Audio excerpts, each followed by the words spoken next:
healthy, balanced relationship, there's a mutuality, a co-arising, where both archetypes are honored simultaneously. They're integrated. But like unhealthy relationships, which we all are a part of as well, they can become imbalanced and toxic. And that's when we collapse and over-identify with one side or the other. We identify with one and we reject the other. So today we're going to explore how both of these ways of Saturn and Neptune being integrated can come through, and how them being separated can come through.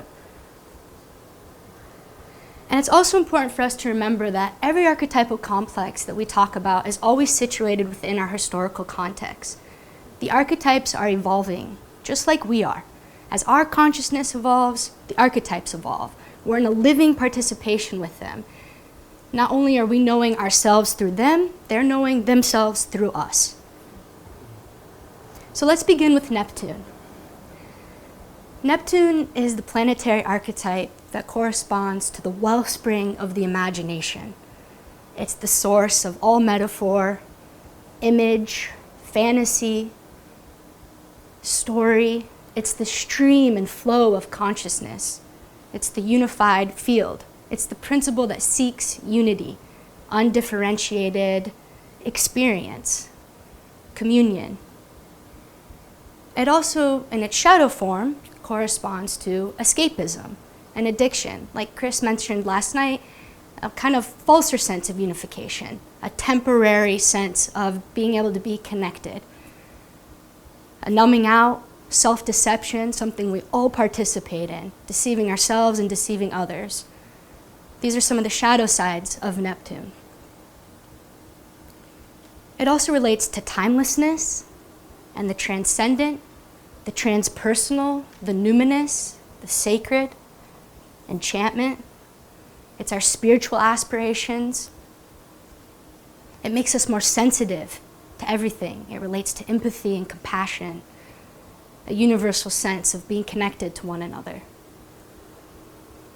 It also relates to that first perinatal matrix that Stan Grof talks about, from conception to the first contraction, up until the first contraction. That's the first stage of birth, that intrauterine experience where we are undifferentiated from our mother. We don't have a personal sense of I or me-ness yet. We don't have self-reflective consciousness yet because we're not experiencing ourselves as autonomous and separate. So it's us also in that memory, that primal memory we all carry of heaven, paradise, Eden. And so now we go into Saturn, the archetype of Saturn. And Saturn, I think, deserves our deepest reverence and respect, for we live in its realm. This is the realm of Saturn, of time, of space, of materiality and form. It's your skeletal systems, it's your bones, it's your flesh. It's a sense of limit and boundaries and finitude that gives us the possibility for containment, a sense of individuality, a sense of being able to perceive as being separate from things around us so that we can be an observer and therefore enter into relationship and have the potential, the possibility to co-create. This is what Saturn gives us. It's the principle of incarnation, that moment that we become separate from our mother. And so we enter this world through Saturn, the second stage of birth, that moment of the first contraction that expels us from the womb, from the Garden of Eden, from paradise or heaven. That's Saturn. We have to die as aquatic beings in order to become air-breathing mammals. Therefore, it is the guardian of the threshold. It is the one that we have to pass through time and time again in order to have an experience of the archetypal pantheon, which is contained within Neptune. So in order to be able to experience Neptune, the spirit, the mystical, the numinous, we have to have Saturn. It is embodiment. They chose each other a long time ago to be in this relationship. And it's a deep process of love that they're in. And that's what we're going to be looking at today.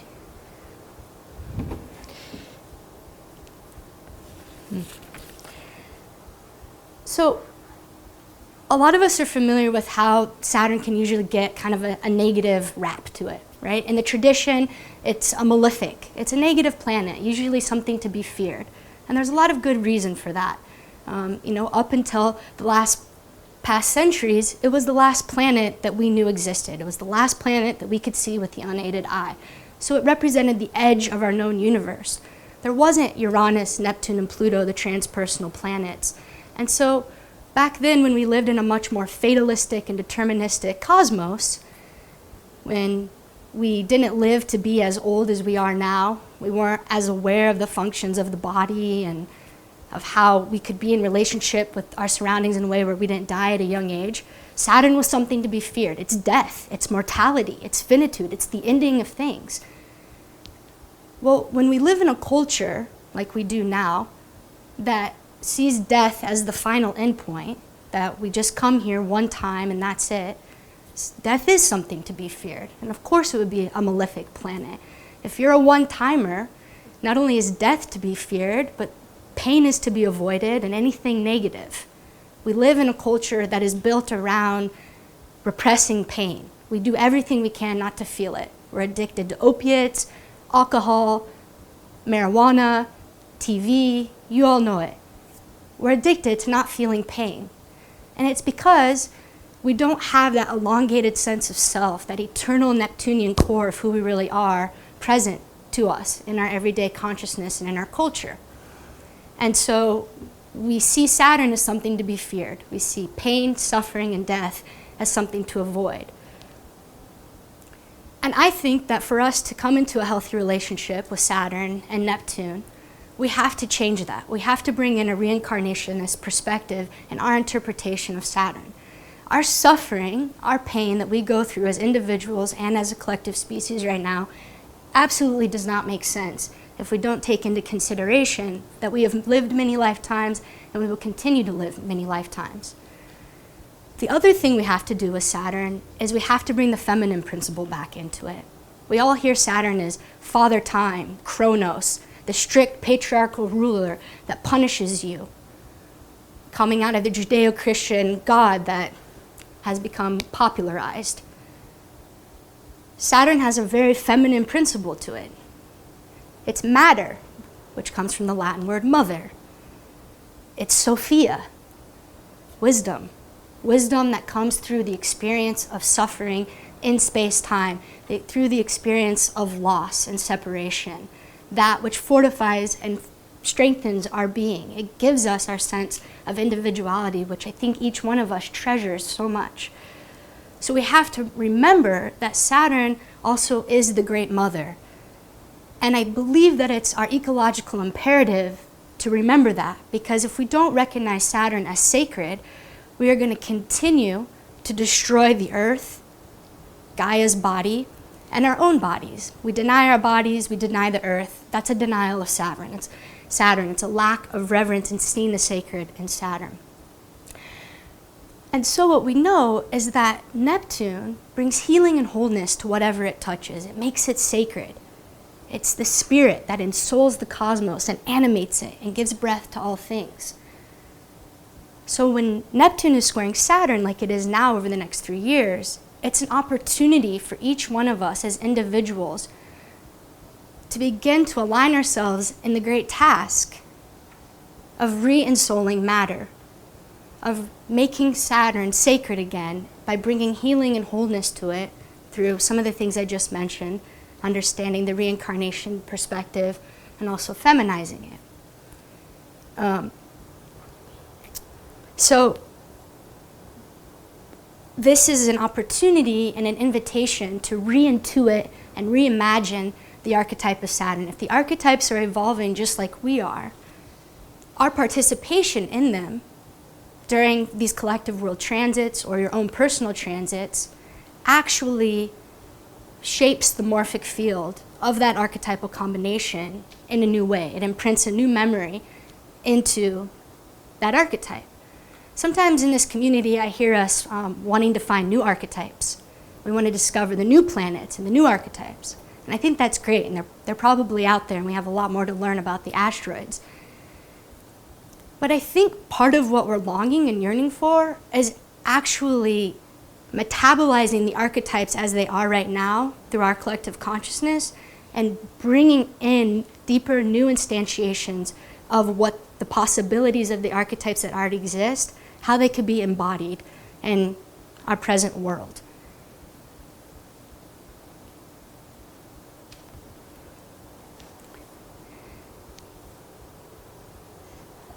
So Saturn also correlates to the principle of patriarchy. And the reason that is that it represents the establishment and the status quo. It's the principle of tradition, the past, where we come from, the structures and systems in our life that give us our civilization, our society, our culture. And so because we've been living in thousands of years of patriarchy, Saturn corresponds to patriarchy. So we have to become really curious about the ways in which we view all of the archetypes through a patriarchal lens. And this was kind of what I was relating to about Saturn being, related to the father time, right? It has a very kind of harsh quality to it that's very fear-based. If we begin to reimagine Saturn in its feminine forms as Sophia, wisdom, the goddess, mother, that gives us incarnation, that gives us the opportunity to experience Neptune and the rest of the archetypal pantheon, then we can begin to actually shift how that archetype is experienced not in our own lives, but everybody else's life.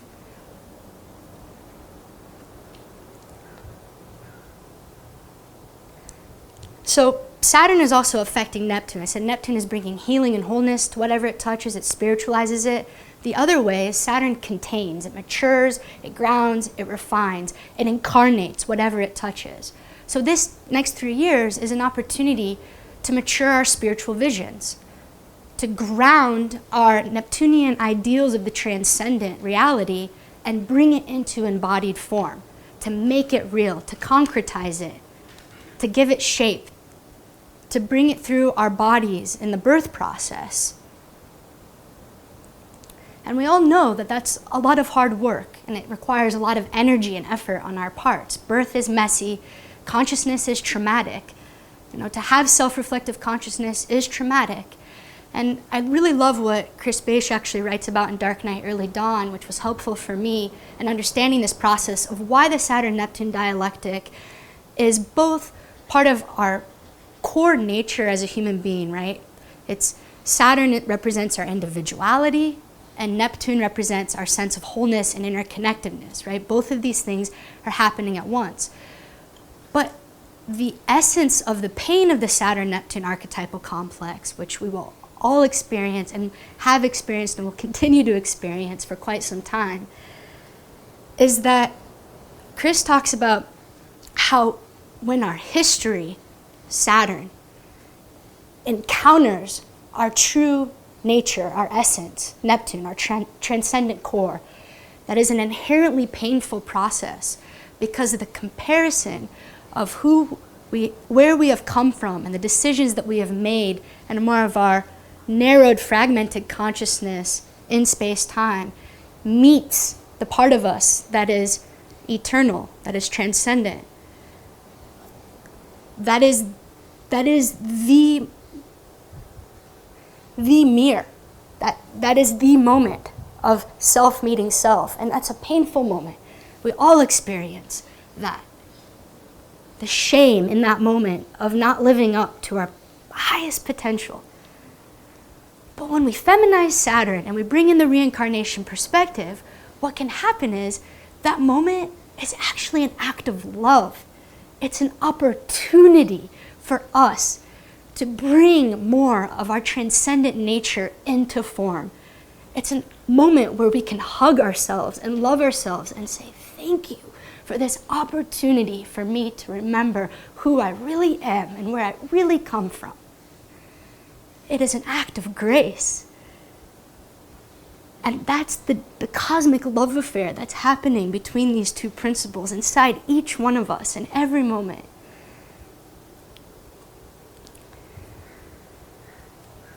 That moment where we become transparent to ourselves. And this is the biggest shift I think that we will be making And that is that pain and suffering is not a punishment. You didn't do anything wrong. You're not bad. You didn't make some mistake that can never be healed or redeemed. Pain is a process of purification. It's an opportunity to get back in alignment with who we are at our most core sense of self. We can look at that moment in Genesis where the apple is taken, not as a sin that we forever have to redeem, but as the opportunity to come into consciousness and have the experience of individuality and exploration to create and give birth to whole new worlds with and through the divine. So the fundamental way that we can honor the Saturn-Neptune dialectic is by the awakenings and openings and visions that we have, whether in our dreams at night, through the encounter of a new author or a new teacher, through prayer, meditation, your psychedelic journeys, is that labor of love, of bringing that vision into embodied form, into Saturn's realm, as the bridge and the mediator between the ideal of Neptune and the real of Saturn, that Rick so beautifully talks about in his articles of the ideal and the real, Saturn and Neptune. They're both fantastic articles to read. And they talk about people in our culture and our history who grapple with this, who have the Saturn-Neptune. It's each one of our tasks, but if you're born with it, it's even more of an archetypal signature in your life. So it's about integrated transcendent experiences. Recognizing that pain is our greatest ally, that Saturn is our greatest ally, and it deserves our reverence and respect.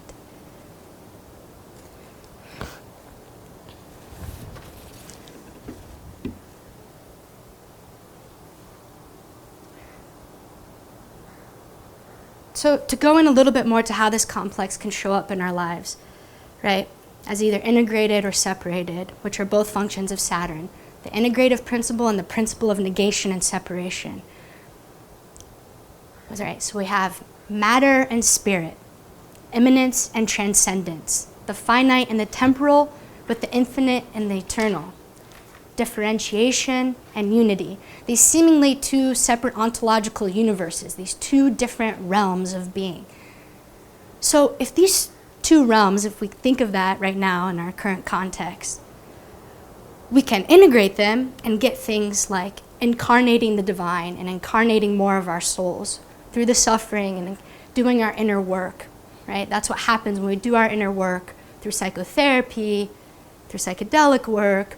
We're incarnating more of our souls. More of us are present. You can feel it. When someone's done their work, you're like, you're more here. You're more tangible. I see more of you. Hello. It's a spiritual devotion to a higher sense of meaning and purpose. It's selfless, senseless. It's selfless service, right? You see it a lot in the healing professions with doctors and nurses, where they live a life of healing other people. You also get it in the devotion to the interior life of the artist, right? Saturn is devotion, it's commitment, it's seeing things through. It's knowing that the difference between a tragedy and a comedy is that the comedy just has a fifth act. It's seeing it that one step further, seeing it through one more time. So there can be a sense of resolve or completeness in that level of it, that level that it's operating in. But we also know that incarnating is a messy process. The birth process is a messy process. And so in its more challenging forms, the Saturn-Neptune archetypal complex can relate to things like despair, a sense of hopelessness, feeling alienated and disconnected from the divine, any sense of meaning or purpose, feeling completely isolated and alone in your experience. It's the experience of, pessimism and cynicism, depression, existential angst and anxiety, not being able to connect to yourself and other people, usually shame is involved in that, right? Shame is the fear of disconnection. And when we're afraid that we're going to become disconnected because we already feel a sense of worthless or inadequacy, we tend to do things to perpetuate that cycle and create more disconnection. It's kind of the hell experience, right? Hell is being completely cut off and alone. Saturn-Neptune has the very real felt experience of being in absolute hell, being completely cut off and alone. A desolate imagination and an inability to envision. I know people who have Saturn-Neptune that can't pray because they don't think they're worthy of asking God for help. I know people who have Saturn-Neptune that isolate themselves and suffer with lots of addiction. They, again, feel that they're not worthy of connection and belonging. It's an opportunity to unmask illusions and naive deceptions. It's an opportunity to see through projections. It's the eye for shadow, seeing through the illusion to what's actually there. So, there's a lot more I could say about that, but I want to leave some room for questions. And I just want to finish by saying two things, and that is that I believe that astrology is one beautiful integration of the Saturn-Neptune archetypal complex. It provides an opportunity to facilitate our relationship with the divine, both within and without. What is astrology, right? It's tracking the gods and goddesses or the archetypal energies through empirically looking at the movement of planets, right? So the planets are Saturn. It's the material, physical form. And the energies, the archetypes, are Neptune. And we see the two coming together in a conjunctio, right? A sacred marriage. We see that our psyches are reflected in the movement of the planets. This is something that Chad and I would talk about a lot. Talk about the archetypal mirror. And it's this opportunity to really see yourself in a deep, deep way. But in a nice way, too, because it's a little objective. You get a bit of a distance from it. When you're looking at your transits in your chart, you can see the shadow side of, let's say, the Sun-Pluto archetypal combination, and you know that it's the shadow side, irrespective if you had it or not. And so it allows you to start to come into relationship with your shadow in a way that's has a little more space in it than, let's say, psychotherapy or psychedelic session, where you're just in it, you're immersed in it. There's not that sense of a little bit of distance. So it helps facilitate our relationships and coming in deeper communion with ourselves and the cosmos. And I guess the one last thing I want to say is that I think that the task or the role of humans right now in this cosmic love affair of Saturn and Neptune is finding ways for us to begin to align with spirit and matter coming back together in their reunion. It's a love affair that transcends each one of our individual existences and is going to happen irrespective of whether we help it or not. So we can align ourselves in this teleological unfolding that the cosmos is going through and become the vessels of embodiment, of incarnating the divine through how we live moment to moment, and most importantly, in our relationships to one another. Or we can remain unconscious and it will happen anyways, and maybe it will happen with our species, and maybe it will happen with the next instantiation of our species. Either way, we get to be a part of the cosmic drama. Thank you.